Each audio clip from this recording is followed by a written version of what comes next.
Prezados irmãos, patriotas cristãos, venho apresentar a vocês o meu aplauso, o meu apoio, as minhas energias positivas, renovadas, esperançosas, por ter escutado um vídeo de um padre católico.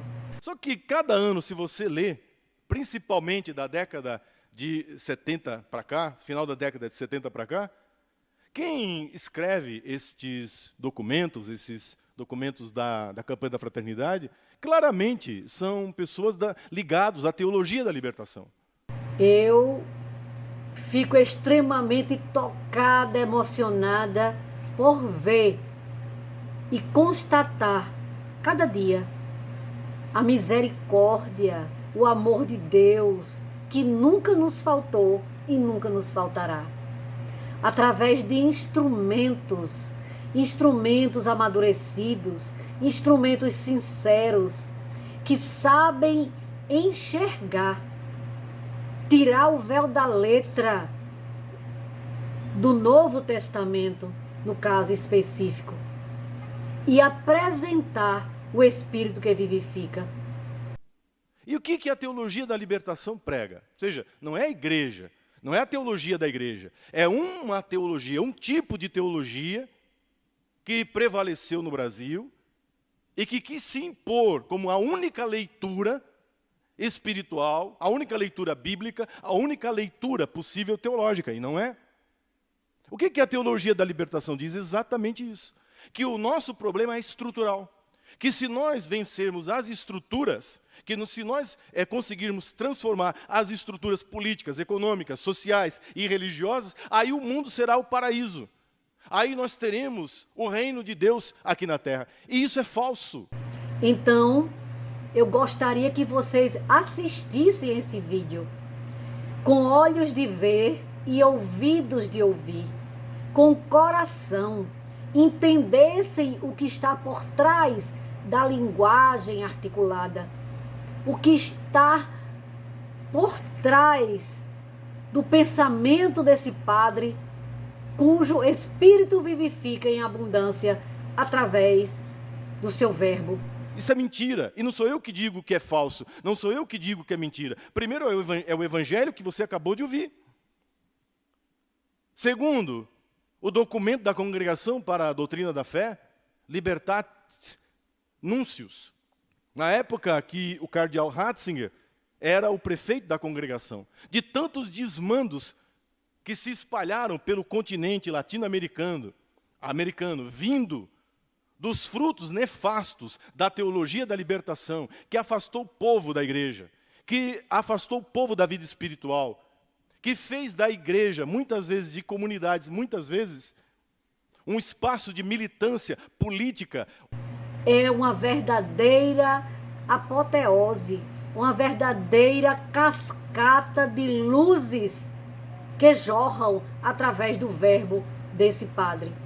Agora, esse espaço não é o espaço para militância ideológica. E me prove, me mostre um único documento da campanha da fraternidade da década de 70, final da década de 70 para cá, década de 80, 90 e até os dias de hoje, que não tenha uma conotação profundamente, notadamente, majoritariamente da teologia da libertação. Ou seja, de que todo o problema do ser humano, a libertação que o ser humano precisa, não é do pecado.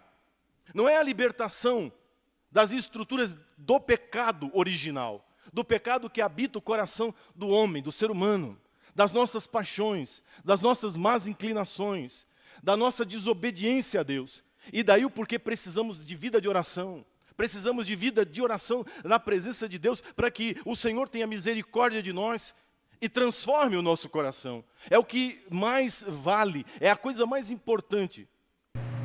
Oxalá que os católicos, os protestantes, os espíritas, aqueles que creem em Deus, mas não se manifestam muito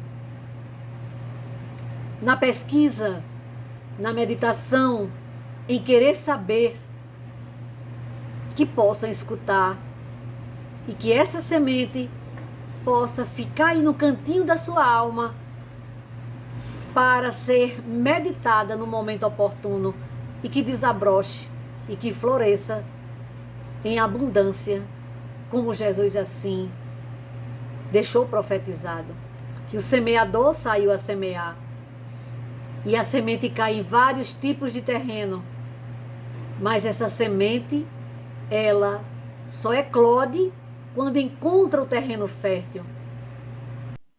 É o que Bernadette faz quando ela não entende o que está acontecendo, ela reza.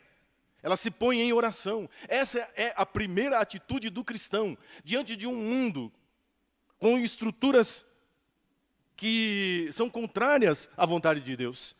Como, claro que, por óbvio, que politicamente, economicamente, os pobres sofrem. Há discriminação racial no nosso país? Há. Com certeza, há homofobia e que precisa ser combatida. Mas, meu irmão, você pode ler nos documentos que essa teologia produz, e agora não quero que tenha homofobia, não quero que tenha mulher apanhando, não queremos. Então o que a gente tem que fazer? A gente tem que atacar a estrutura patriarcal, ou seja, traduzindo em miúdos, que o problema não está no coração do homofóbico, o problema não está no coração do homem mau caráter, machista, que o problema não está no coração do racista, do xenófobo, que o problema está na estrutura da família tradicional. É a família tradicional que é racista, que é xenófoba, que é homofóbica. Então, se eu desconstruo a família patriarcal, a família tradicional, aí então eu tenho a libertação. Acaba a homofobia, acaba o racismo, acaba as discriminações, e isso não é verdade. Isso é falso. Isso não é verdadeiro, porque o problema não está na estrutura. Escuta, por favor, para o teu próprio bem, a interpretação que esse padre faz do Novo Testamento, distorcido pela teoria da libertação, que infelizmente entrou na Igreja Católica e destruiu a espiritualidade, o sentido profundo das parábolas, das alegorias, das simbologias do Mestre Maior, Jesus de Nazaré. A estrutura é reflexo do que está dentro do ser humano. É o nosso coração que está podre, é o nosso coração que não está sadio, é o nosso coração que está doente. E sem Jesus, sem os seus ensinamentos, em espírito e em verdade, nós não iremos a lugar nenhum. Um abraço fraternal, de muitas esperanças em dias melhores, para que você amadureça, que você cresça espiritualmente e que você entenda a verdade.